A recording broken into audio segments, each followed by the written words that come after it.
hello लोगोफोर नोंथांमोनखौ बरायबाय दिनैनि गोदान दिननि आंनि गोदान ब्लग भिडिअआव आं दा नै बङाइगावआव थांगासिनो इन्जिन माउन्टिंआनो बायना होलायबाय बे इन्जिनखौ लाखिग्रा नाट बल्टु गंनै दङ बिनो गेजेरावनो बायना होदों दा लासैसो थांगासिनो आं इन्जिना गोलैबा दिगदार जागोन ना दा टाइमा 3:53 जाबाय नै 3:53 सारिथायानो जाथारनोसै ओमफ्राय डिउटियावबो थांदोंमोन आं आदा मावनानै फैनांबाय बिराद अखा हादों फुङाव बिराद खस्थ'यै थांनांदों बेखायनो आं गारिखौ बानायहैथारनोसै दा गोदान गारि सालायफिनबाय आङो एयारपर्टआवनो नोंथांमोननो गासिबो डिटेल्स खोन्थाजोबगासिनो सिगां गारिखौ बानायनानै लाबोग्रोनोसै ओमफ्राय बेसेबां खरसा थाङो बेसेबां मा नोंथांमोन नायलांबाय थादो बङाइगावआव थांगासिनो आं दा 15-20 किल'मिटारसो दंबावो बेनिफ्राय बङाइगावआ बिराद लासै फैबायना आङो नै 3-3 गियाराव फैबाय माने जाटखा होजायाना जाटखा होबाथाय बे इन्जिना प्रेसार मोननानै गोलैनो हागौ आरो बेनिखायनो एकदम लासै फैथारदों भिडिअखौ फुंनिफ्रायनो स्टार्ट खालामनो सानदोंमोन नाथाय बे गारिनि माउन्टिं बायनानै मुदानो गाज्रि जाबाय आंना ओंखायनो भिडिअखौ स्टार्ट खालामाखैमोन आं प्रब्लेमानो जोबनोनो रोंला मोनसे जोबबा मोनसे मोनसे जोबबा मोनसे बेबायदि जागासिनो नै लामानि हालोदा बिदियाव गारि गाज्रि जायो बबे नाट बुल्टुआ जोरनांगौ बिदियावलाय गारसानायलाय सेस जाखागौ हाखर बेसेबा गोथौ गारिखौ फाननोसै होननानै मोनसे भिडिअ बानायदोंमोन आं दा फाननाय जानाय नंला दे लोगोफोर नोंथांमोनहा नायदोंबा ओमफ्राय मेसेजबो खालामगासिनो इन्सटाग्रामावहाय बिसिबां लामारो बिसिबां नांबारगौ गारिखौ होननानै दा आं फाननाय जानाय नंला मानो होनना बुङोबा आं डिउटियाव थांफिननाय जाबायना दा फाननाय जाथ'नाय नंला दे अयथासार अखामोन दहाय फुङावबो बाब स्कुटिजोंसो खुनुरुखुम थांनांबाय आं बे गारिखौथ' लांनो हायाखिसै सोरबा मानसि फिसा थांलायबायलै नै सोर जाखो खारफाग्रायानो जि बुरजा थायो बेंटल गेट मोनफैबाय नै फाइनालि नै माबायदि हालोद जादों माबायदि खानानै लाबोदों आं नै गुनाजों इस डाउन जालायखाबाय इन्जिनानो गलांबाय ओरै ससे मोनफैबाय मेकानिकनाव लिडाव लांनांसिगोन खुलिनानै बायस'थारदों माने बे बुल्टुआनो बाम्पार खुलिजोबनांबाय नै माबायदि नुखो बाम्पार खुलिनानै बिराद गाज्रि दा बे इन्जिन माउन्टिं बुशिंआबो गोदान नांगोननो ओमफ्राय बैखौ सावख'नो लांबाय लिडावहाय ओरै ब्रेक केलिभारा गाबदोंमोन आं दाखालिहाय मोनसे भिडिअ खिथाखादोंमोन बे फाननोसै होननानै मोनसे भिडिअ बानायदोंमोन बाव खोन्थाखादोंमोन ब्रेक केलिभारा गाबो होननानै बेहाय मोनसे माबा सोना होनांगोन बाहाय गुटखा सिस्टेम माराम जाजोब्बायमोन ब्रासजों फुख'जोब्बाय माबाखौ बे ब्रेक पेडखौ सकेटआ गोदान सोलै नै एकदम अकेखा गारिया टन्ट' नाजाफिनसैलाय बेखौ बानायबानो नै बे बुस्थुआनो साउन्ड जायो नै खोथा दा बाहाय बिदि प्लास्टिक फिसा हासिनानै सोसिगोन आरो टाइट जानायनि होमबाना गाबला एबाराव केलिभारा दाम दं आरो माथो 2200सो लायोनो गोदान लगायबा 2200सिम थाङो जाहैदों ब्रेक केलिभारा एसेम्बलि एकदम बे डिस ब्रेक पेड डिसआ आलदा ब्रेक पेडजोंसो फैफाखायो जाहैदों सेकनो 2200 नै 2182 नो बिला बेसे लयसै नाखि दादा बेसे बेसे लयसै बेसे অলপ কম কৰিব লাগিব फाइनालि बानायखांबाय दा ओंखारबोबाय आं ओमफ्राय 2000 लाखिथारबाय 182ल' खमायबाय 182 थाखा एसे बारा लायो बेयो ओमफ्राय बानायनाया मोजां बानायो आरोना ओंखायनो दाम बारा लाबाबो लाबोयो आरोखि आं बेहाय खामानिया मोजां जानांगौना एसे 100-200 बारा लानायालाय माथो मोजां खामानि मावबा बेफोरखौ होबोखानो लुबैयो जोंबो नङा होमबा बेलेगावबा 1500सोजों जानो हागौमोन ओमफ्राय दा ब्रेक सेकबो सार्भिस खालामबाय एसे सिगांनि ब्रेकखौ क्लिनिं खालामना हरबायना बै मिस्ट्रि सासेया आंनि सिगाङाव टाटा पान्च एकदम निउ ब्रेन्ड नै गोदानखा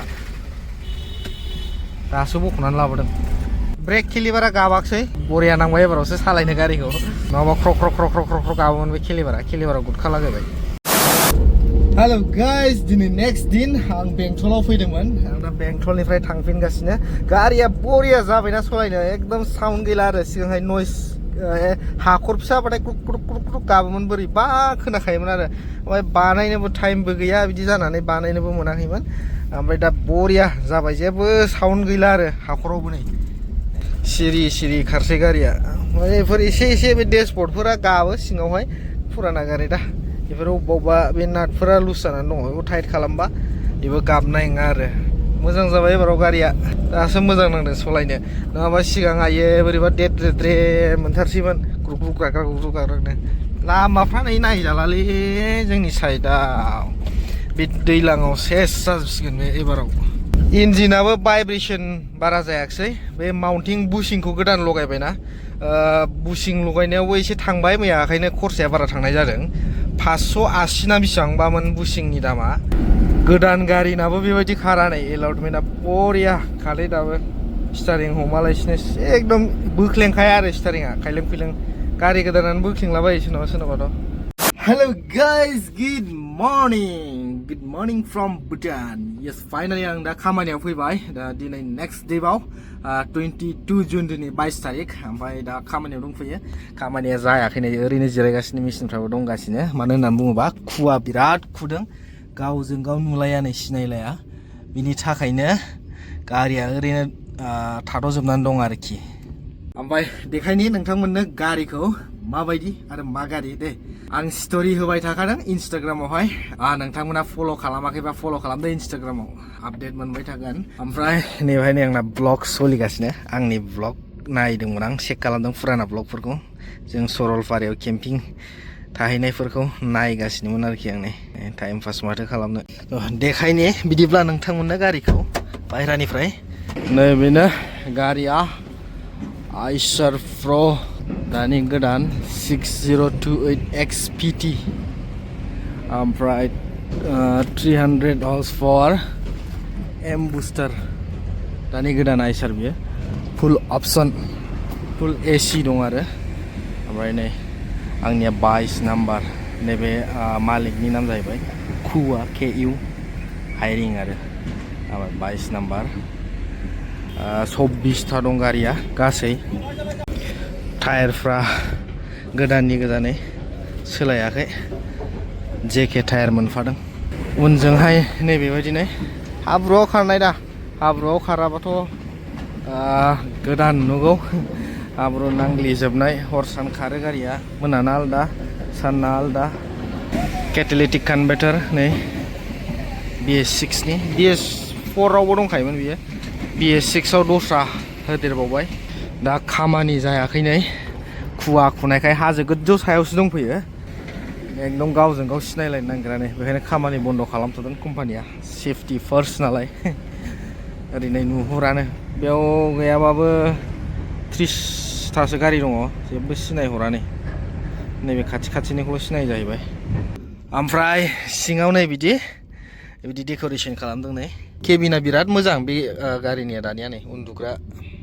माबा दंखायो सिट उनजोंहाय बानायनाङा मडिफिकेसन खालामनाङा बिदि आरो नै ओमफ्राय बे जाहैबाय बेस टिउब आंनि गारियावबो दंना आल्ट' होननाया बियो ओरैजाय नै उनजों बिदि नुहुरो ओमफ्राय बिदि आरो भिउआ नै बिराद मोजां केबिना ओमफ्राय सिट एगजास्ट बिराद मोजां नै मा होनो एयार बारजों जायो आरो बेसेबां अजन नों होनानै दोनबानो आरामसे लेफे मावबाय थाबाय आरो ओमफ्राय फुल अपसन फुल AC नालाय ओमफ्राय ओरैजों नै फुथुलाया नोन्नो मोन्नो दा सालायला नंदोंमोन गारिखौहाय ओमफ्राय उफाय गैया बे लननि थाखायनो फैबावनांबाय दा फुङाव सिखारनानै फैनो मानो बिराद दिगदार आरो ओमफ्राय टाइमाबो हास्लाबा जायो टाइमखौनो मोना भिडिअ सिडिअ शुट खालामनोबो टाइम मोना दा बिनि थाखायनो आं गारिखौ सलायला सानदोंमोन आरो ओमफ्राय उफाय गैया आरो ना आंना माखासे खामानिफ्रा जायाखिसै बेखायनो दा सलायफैफिननांबाय 2-3 मासो आं सलायबावथारनांसिगोन आरो खस्थ' खालामनानैबाबो दा बेसे गोबाव जायो खामानिया माने नाइट बन्द जाबाथाय आरो थालायनांगोन ना दा दाखालिहाय नाइट बन्द जानानै नाइटनि ड्राइभारफोरखौ दिरुनदोंमोन दा आरो सलिफिनलायबाय कम्पानिया गोसोबायदि बानायो आरो ना गावसोरनो नांगौबाथाय बानायलायबाय आरो नाङाबाथाय गैला बेफोरबायदि आरो ना ओमफ्राय पेमेन्टआ आंनिया 12 घन्टा ना डिउटिया फुंनि जोंनि इन्डियानि 6:30निफ्राय बेलासिनि 6:30सिम ओमफ्राय 30,000 फिक्स खामानि जा 30,000 आरो ओमफ्राय सानडेयाव खामानि मावोबा 2,000 एक्सट्रा मोनगोन आरो दा मोनब्रै सानडे मारियोबा 8,000 मोनबाय दा 38 जाहैगोन आरो माने 2,000 एक्सट्रा मोनो सानडेयाव मावोबा दा मावथारनांगौ जाहैदों उफाय गैया डे डिउटिनिया दा मोननै सानदे मोनगोन आरो बै नाइटनिया मोननै आंनिया मोननै सुथि जाबाय सुथि नै थांला जोब्बाय खामानि जानाय नंला नैबे लड खालामबायमोन नै कार फैफिनसिगोन बियो केमेरायाव खिन्थु क्लियार नुयो आरोना नै केमेरायाव क्लियार नुयो ओमफ्राय रियेलाव एकदम खुवाजोब आरो आसुरित मोनो आं केमेरायाव माबोरै क्लियार नुयो लड खालामबायमोन ओ भाई साहब लिमोनद्रा जाबाय देलाय नै अखायाथ' बारा हायाखै बे खुवा फ्रि अखा हादों आरोना ओमफ्राय खुवा खुदों आं दा गाहायाव ओंखारबोबाय बै गोजौनिफ्राय गोजौआवल' नै खुवायानो गाहायाव गैया क्लियार आरो आं दाख्लैनो बानायनो नागिरदोंमोन बे ब्लगखौहाय ओमफ्राय माखासे खोथाफोरखौ बुजिनो मोनाखैना एसे बुजिनायनि उनावसो आं दा बे ब्लगखौ आखायनो स्टार्ट खालामदों आरो ना पार्किंआव मोनफैनानैसो अखा हाबाय नै ओंखारलांनो हायाखै साथाबो गैया पार्किं बियो नै आजां गाजां गारि दंबावो दाबो आदाखौनो बरन हरबाय दाखालिहाय खावसे दिरुनजोब्बाय आरो गारिखौ ओमफ्राय दा माने 2022निफ्राय गोजौनि गारिखौल' दोनदों लाखिदों ओमफ्राय दा अबेबा फुरानाबो दङ नै गंसे गंनै बिसोर एसे लिडारफोरनि जाहैगोन आखाइ गोनांफोरनि बिसोरना थालांदों आरो नै बेफोरथ' अशक लेलेन्ड इउ केबिन बियो 2018नि गारि जागोन बियो फाइनालि नै गेलेफु टाउनाव फैनांबाय खामानि जायाखिसै अखा गोलैगासिनो फ्रि दाबो ओमफ्राय एकाउन्ट खुलिनो फैदों एकाउन्ट जानला मोनला जाया एकाउन्टआ कम्पानिनि मेनेजारनि उइटनेस नांगौ आरो होमबासो जायो दा लोगोफोरबो दं बेयाव माखासे फट' प्रिन्ट खालामगासिनो फाइनालि आंनावबो भुटाननि एकाउन्ट जानोसै पास आरो भटार कार्ड बायदिसिना नांगौ आजिखालि अनलाइन जाजोब्बायना दा एकाउन्ट बानायाबा अफलाइनसो फैसा लाबाय थानांगोन बेखायनो बानायनो फैजोब्बाय जोङो खामानिबो गैया होननानै ओमफ्राय मालिकनिफ्राय अथराइज माबा बिहरबाय आरो डकुमेन्ट्सफोरखौ ओमफ्राय दा बे उइटनेस बायदि जाजोबगोन जोंनि इन्डियानि साबैसे एकाउन्ट बानायो जों दा ओंखारबाय जेरक्स खालामनानै जाजोब्बाय दा जाबाय फटक जाबाय दा ओमफ्राय जों नै अखा सिजानानै थाबायगासिनो दा बेंकआव थांगासिनो डकुमेन्टस जेरक्स खालामनाया जाजोब्बाय नायनोसै मा नांबावो मा बिबावो टाइमाथ' लान्च टाइम जाबाय नै जेब्रा क्रसिंजों बारनांगौ नै भुटानाव लटारि नै बेयो लटारि भुटाननि माबोरै फुनांगौ होनदों जि मोनथाम बिदि मोनथाम फैबा मोनसे मोनफिनबायनो बेलाथिंबो फैजोबा ओमफ्राय एक लाख ओरै मिलायनांगौ आरो ने मिलायनाङा जायखिजाया जायगा मोनथामल' फैनांगौ आरो बे नयथाबो फैजोबा फैनांगौ एक लाख मोनबाय बुजियाखैलां माया फैनांगौ दिनै बे फारौआ माथाम दं दा बे फारौआव नयथा फैजोबबायबा आच्छा जायखिजाया फारौ जानांगौ आरो गैयाबाबो नैबे मोसाया फैबाबो नयथा फैबाबो एक लाख मोनबाय जायखिजाया एखे फैजोबनांगौ आच्छा बिदिसोना लटारिया नोगोर गेलेयो बेखौ भुटानाव अलराइट गाइस जाजोब्बाय नै डकुमेन्ट्सआ नैबे मालिकनि दंबावो द्लामनो जि बुरजाखा लेखायानो ओमफ्राय बे जोंनि लिगेल मा होनो भुटाननि लिगेल सिस्टेमनो जोंनियाव पस्ट अफिसाव मोनो ना बेबायदि गोजा नै बेंकआ बेनो मा नाम होनदों BNB भुटान इन्टारनेसनेल बेंक सिङावथ' एलाउड गैया दां केमेरा दा हाबनानै ओंखारबा लोगो मोनसिगोन दा टाइमा नै 2:35 जाबाय इन्डिया टाइम ओमफ्राय ओंखारबोबाय पेपार जमा होनानै अफिसाव दसे थांदोंमोन जोंनि मालिकनि अफिसाव आरो ओमफ्राय अफिसाव थांनानै फैफिनबाय दा ओंखारबोबाय आं ओंखामथ' मोनजाला नै दिनै पकरा जायै थांगासिनो दङ दा साबिखौ ओरै सासे लोगोनो हरफाबाय नाइटनि ड्राइभारखौ फैगोन साननानै नाइटनि ड्राइभारा माने न'आव थांदों दा ओमफ्राय न'निफ्राय दिनै फैया जाहैदों दासो फन खालामदोंमोन आं साबिखौ हरफाखांनानैसो फन खालामलायबाय आंना बेग हेलमेट रिफ्लेक्टर ड्रेस गासिबो थाबोजोब्बाय गारियावहाय